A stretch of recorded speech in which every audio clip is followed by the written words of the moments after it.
Donald Trump हा अमेरिकेचा राष्ट्राध्यक्ष आहे.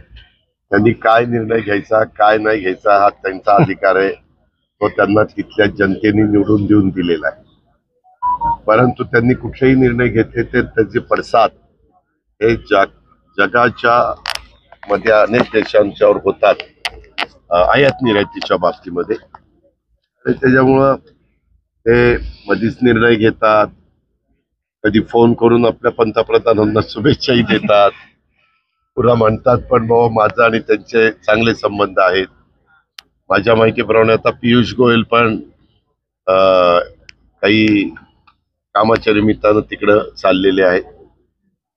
शेवटी जसं आपण म्हणतो आपल्या भागामध्ये काम करत असताना एक जातीय सलोखा राहावा, सगळ्यांनी जाती धर्माच्या लोकांनी गुण्यागोविंदाने राहावं.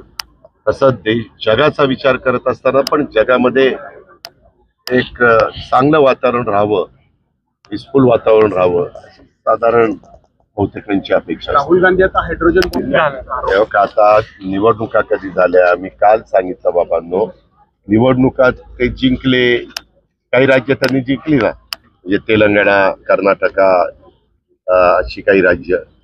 तर ममता बॅनर्जींनी पश्चिम बंगाल जिंकलं, मला वाटतं हिमाचल प्रदेश काँग्रेसने जिंकलं. तर मग तेव्हा चोरी नाही होत, त्यावेळेस सगळं EVMs वगैरे सगळं चांगलं असतं. हारले की वर्षाने त्यांना कळतं चोरी झाली चोरी झाली चोरी झाली.